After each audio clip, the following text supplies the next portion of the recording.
Assalamualaikum warahmatullahi wabarakatuh. Alhamdulillahilladzi hadana li hada wa ma kunna linahtadiya laula an hadana Allah. Asyhadu an la ilaha illallah wahdahu la syarika lah wa asyhadu anna Muhammadan abduhu wa rasuluh. Allahumma shalli wa sallim ala sayyidina wa nabiyyina Muhammad wa ala alihi wa sahbihi ajma'in. Amma ba'd. Alhamdulillah, bersyukur kita kepada Allah Subhanahu wa ta'ala, kerana dengan rahmatnya, dengan kasih sayangnya, maka alhamdulillah sekali lagi kita dapat bertemu dalam siri-siri tazkirah online. Moga-moga insya-Allah apa yang akan disampaikan nanti dapat memberi manfaat khususnya kepada saya sendiri dan juga kepada para penonton sekalian, insya-Allah. Kita sedia maklum, ya, alhamdulillah, bagi mereka yang suka bersedekah, ya, itu adalah satu perkara yang baik dan juga satu perkara yang disukai oleh agama, ya, bahkan digalakkan oleh agama untuk kita bersedekah. Kerana dengan bersedekah ini, insya-Allah, ia juga dapat menghindarkan kita daripada siksa kubur. Bahkan dengan bersedekah juga kita dapat, insya-Allah dengan izin Allah, ya, memanjangkan umur orang yang bersedekah. Kemudian dimurahkan rezeki orang yang bersedekah itu. Masya-Allah, ya. Dan banyak lagi lah kelebihan-kelebihan orang yang bersedekah. Namun di antara sedekah-sedekah, ya, yang kita lakukan, manakah sedekah yang paling afdal? Yang paling afdal ataupun sedekah yang paling utama? Kita kebanyakan hari ini suka bersedekah dengan orang-orang fakir miskin. Alhamdulillah, itu adalah satu perbuatan yang baik. Suka bersedekah dengan sekolah-sekolah tahfiz. Alhamdulillah, itu satu kebaikan dan satu perbuatan yang baik, ya. Kadang-kadang ada setengah kita, alhamdulillah, dia bersifat pemurah, ya, bukan setakat kepada manusia dia bersedekah, bahkan dia juga bersedekah dengan haiwan-haiwan seperti kucing, ya, memberi makanan kucing yang sedang kelaparan. Alhamdulillah, itu satu perkara yang baik, ya, bahkan digalakkan dalam Islam. Islam tidak melarang, ya, perbuatan itu baik. Kucing kelaparan, kucing kehausan.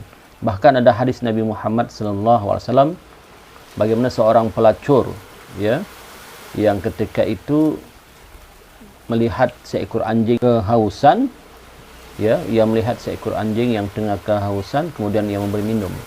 Maka dalam hadis itu mengatakan perempuan itu ahli syurga, dimasukkan dalam syurga kerana kasihan belasnya kepada anjing yang tengah kehausan.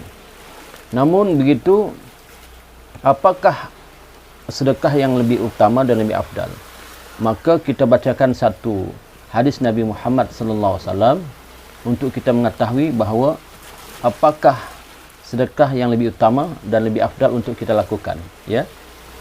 Hadis ini daripada Abu Hurairah radhiyallahu an, Nabi Muhammad SAW bersabda, dinarun anfaqtahu fi sabilillah wa dinarun anfaqtahu fi raqabatin wa dinarun tasaddaqta bihi ala miskin wa dinarun anfaqtahu ala ahlika a'zamuha ajra alladhi anfaqtahu ala ahlika. Ya, saya bacakan maksudnya. Dan dinar yang kamu belanjakan di jalan Allah, dan dinar yang kamu berikan kepada hamba untuk membebaskan, dan dinar yang kamu sedekahkan kepada orang miskin, serta dinar yang kamu sedekahkan kepada keluargamu, maka yang paling besar ganjarannya, maka yang paling besar ganjaran pahalanya adalah yang kamu sedekahkan kepada keluargamu. Hadis riwayat Imam Muslim, ya. Walau bagaimanapun, ia bukanlah bermaksud Anda tidak perlu menyedekahkan wang atau memberikan makanan kepada orang lain yang memerlukan, ya. Namun hadis ini menekankan pada kita agar seseorang itu lebih mengutamakan ahli keluarga berbanding orang lain. Ya, hadis ini adalah riwayat Imam Muslim, hadis sahih, mengatakan bahawa kata Nabi, dinar ataupun harta yang kamu belanjakan di jalan Allah, harta yang kamu berikan kepada hamba untuk membebaskan, dan harta yang kamu sedekahkan kepada orang miskin, harta yang kamu sedekahkan kepada keluargamu, maka yang paling besar ganjaran pahalanya adalah yang kamu sedekahkan kepada keluargamu. Ini menunjukkan, tuan-tuan, para penonton yang dikasihi sekalian, di antara sedekah yang lebih utama, lebih afdal adalah sedekah kepada ahli keluarga kita. Ya, adik-beradik kita terlebih dahulu, itu lebih utama. Keluarga kita, ibu dan ayah kita. Ibu dan ayah kita, ahli keluarga kita. Kemudian barulah orang-orang lain. Contoh, kita nak buat perbandingan, moga-moga kita faham. Contoh, kita ada adik seorang yang miskin. Adik kita ni amat susah, ya. Suaminya tidak mempunyai pekerjaan yang tetap dan hidup pun susah, anak ramai. Kemudian jiran sebelah kita pun sama juga orang yang susah, ya. Kehidupannya pun susah, anak pun ramai. Di antara dua ini, maka yang lebih utama adalah ahli keluarga kita, kerana ganjaran pahalanya lebih besar, ya, daripada jiran kita itu tadi. Tapi ini tidak menghalang untuk kita bersedekah dengan jiran kita yang susah juga. Andai kata kita lebih mampu, ya, harta kita lebih banyak, wang ringgit kita lebih banyak, maka kedua-duanya kita berikan sedekah. Tapi andai kata harta kita cukup saja, sedikit saja, ya, artinya tidak banyak, artinya Allah kadar saja, cukup makan saja, istilah orang sekarang, maka yang kita dahulukan adalah ahli keluarga kita, kerana ganjaran pahalanya besar, ya, besar di sisi Allah SWT. Tapi bagi mereka yang mempunyai kemampuan, maka eloklah bersedekah dengan ibu dan ayah, bersedekah dengan ahli keluarga, iaitu adik-beradik kita di kalangan keluarga kita, kemudian barulah bersedekah dengan orang-orang lain yang susah. Itu lebih baik dan lebih sempurna. Tentang sedekah ini saya nak ceritakan satu kisah, ya, daripada hadis juga dari Abi Hurairah radhiyallahu an, ya. Kisah ini menarik, tuan-tuan, ya. Kisah ini menarik, iaitu Rasulullah menceritakan pada sahabat, satu ketika dahulu ada seorang lelaki. Lelaki ini dia rajin bersedekah dan suka bersedekah, ya.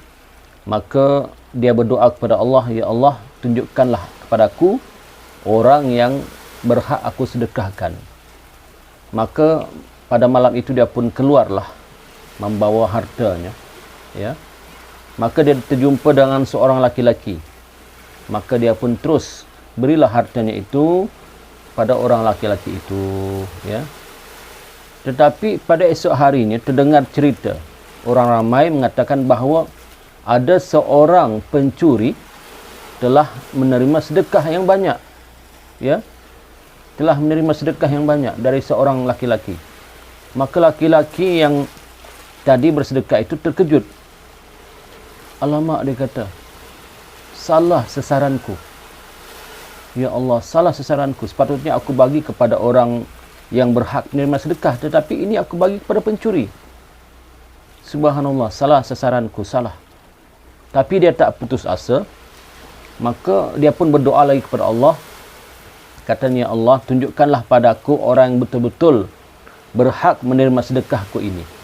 Maka pada malam keduanya, dia pun terus berjalan dan akhirnya dia terjumpa dengan seorang wanita, ya. Maka dia pun sedekahkanlah hartanya, ya, wangnya kepada wanita itu.